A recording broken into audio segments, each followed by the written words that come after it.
Hello students, तो चलिए आज हम लोग शुरुआत करते हैं क्लास 9 के एक्सरसाइज 12.1 के क्वेश्चन नंबर 3 का, जो कि है given below are the seats won by different political parties in the polling outcome of a state assembly election. तो इस क्वेश्चन में हम लोगों को क्या बोला गया है कि नीचे जो हम लोगों को टेबल दिया गया है उसमें हम लोगों को किस बारे में इंफॉर्मेशन है कि कौन सी पॉलिटिकल पार्टी ने कितने सीट्स जीते थे असेंबली इलेक्शंस में। तो जैसे कि यहाँ पर हम लोगों को देख सकते हैं कि पॉलिटिकल पार्टी ए जो था उसको 75 सीट्स मिले थे, पॉलिटिकल पार्टी बी को 55, सी को 37, डी को 29, ई को 10 और एफ को 37 इतने सीट्स मिले थे। ठीक है, ये हम लोगों को गिवन इन्फॉर्मेशन है। अब इस इंफॉर्मेशन के बेसिस पे हम लोगों को दो क्वेश्चन पूछा जा रहा है।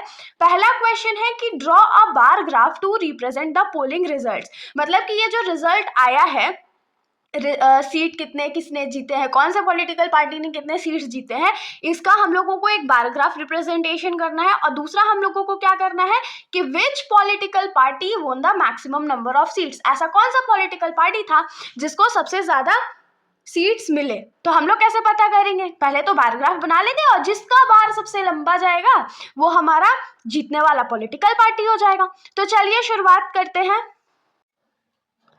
तो बार ग्राफ ड्रॉ करने के लिए सबसे ज्यादा इंपॉर्टेंट चीज क्या है, तो कार्टेशियन प्लेन बनाना। तो कार्टेशियन प्लेन तो यहाँ पर हम लोग सभी को बनाने आता है। तो आप लोग देख सकते हैं कि यहाँ पर मैंने पेपर पे कार्टेशियन प्लेन बना लिया है। हॉरिजॉन्टल लाइन हमेशा एक्स एक्सिस होता है और वर्टिकल लाइन हमारा वाई एक्सिस होता है। तो सबसे पहले अब इसमें हम लोग क्या करते हैं, फ्रीक्वेंसी मार्क कर लेते हैं। और फ्रीक्वेंसी किस पे मार्क करते हैं, तो वाई एक्सिस पे करते हैं ना। तो यहाँ पर से हम लोग गैप लेंगे और कितने का गैप लें, वैल्यूज देख करके तो लग रहा है कि 5 का गैप लेंगे तो हम लोगों का काम हो जाएगा। तो चलिए यहाँ से 5 का गैप मानते हैं,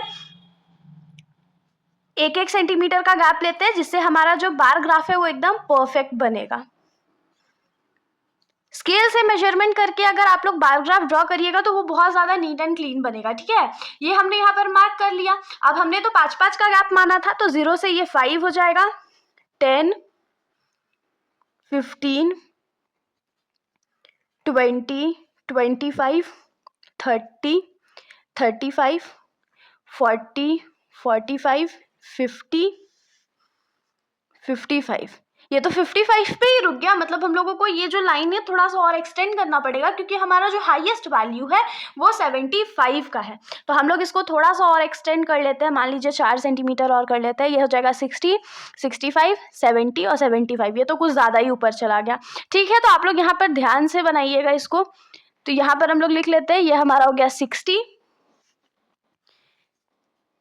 ये 65, ये 70 और ये 75। ठीक है, अब हमने यहाँ पर क्या मार्क करा है, ये 5, 10, 15 क्या है, नंबर ऑफ सीट्स वो ना। तो यहाँ पर क्या लिखेंगे, नंबर ऑफ सीट्स 1। ये ऐसे बढ़ रहा है, यहाँ पर तो होप सो कोई भी समस्या नहीं होगा। अब हम लोग क्या करते हैं, तो नीचे आ जाते हैं। तो नीचे यहाँ पर हम लोग पॉलिटिकल पार्टी को रिप्रेजेंट करने वाले हैं। तो ये हो जाएगा पॉलिटिकल पार्टी। चलिए अब बार्स बनाना फटाफट शुरू करते हैं। तो बार बनाने के लिए सबसे पहले हम लोग क्या करते हैं, तो पॉलिटिकल पार्टी ए जो है उसने कितने सीट्स जीते हैं, 75। तो 75 हम लोगों को मार्क करना पड़ेगा।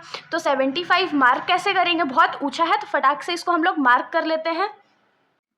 तो यहाँ पर पॉलिटिकल पार्टी ए के लिए हमारा जो बार है वो बन चुका, आप लोग देख सकते हो बहुत ज़्यादा हाइट पे गया है।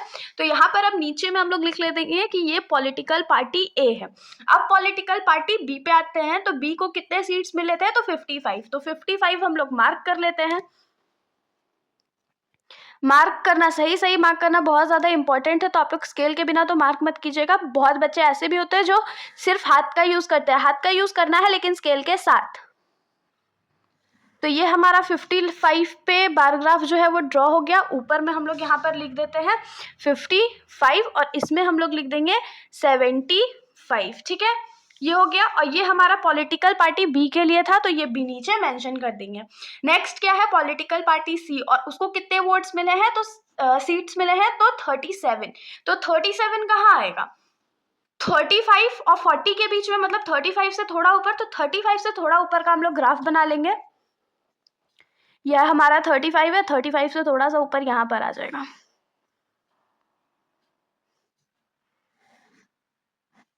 अब इन दोनों को यहाँ पर ज्वाइन कर देते हैं, यहाँ पर लिख देंगे कि 37 सीट्स इन्होंने वन किए थे और ये हमारा पॉलिटिकल पार्टी सी है। अब पॉलिटिकल पार्टी डी के लिए कितने सीट्स हैं, तो 29। तो 29 कहाँ पर आएगा, 25 और 30 के बीच में, एकदम 30 से एकदम जस्ट नीचे आएगा। तो यहाँ पर हम लोग इसको भी मेंशन कर लेते हैं, 30 से जस्ट नीचे।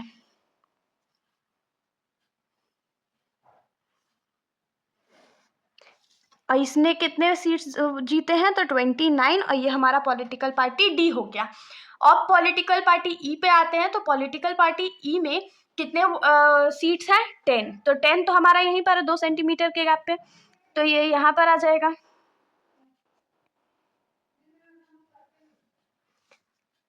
तो ये 10 सीट्स हो गया, और जीते किसने हैं, तो पॉलिटिकल पार्टी ई ने। और लास्ट अब हम लोग आ जाते हैं पॉलिटिकल पार्टी एफ पे, जिसने कितने सीट्स जीते हैं, तो 37। तो 37 तो यहाँ पर भी हमने ड्रॉ किया था, तो बस इसी का मेजरमेंट से हम लोग इसको ड्रॉ कर लेते हैं। ये कितने पे है, तो वो 7.3 पे है, तो हम लोग इसको भी 7.3 पे ड्रॉ कर देते हैं।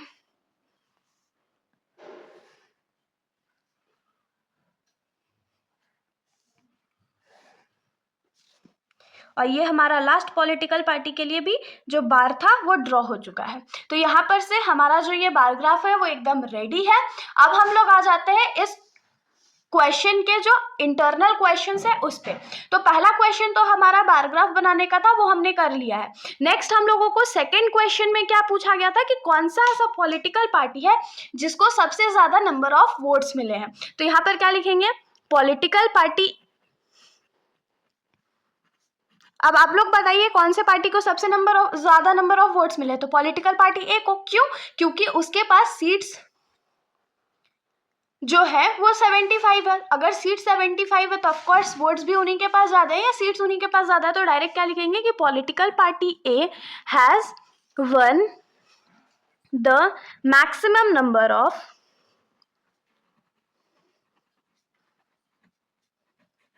सीट्स। और यही हमारा आंसर हो गया, इतना ही आंसर करने को बोला गया था हम लोगों को। तो इसके साथ हमारा ये जो सॉल्यूशन है यहीं पर खत्म हो जाता है। अगर आप लोगों को कोई भी डाउट है तो आप लोग बेशक कमेंट सेक्शन में पूछ सकते हैं, वरना अगर आप लोगों को वीडियो अच्छी लगी तो वीडियो को लाइक करिएगा और मेरे चैनल को बिना सब्सक्राइब करे कहीं भी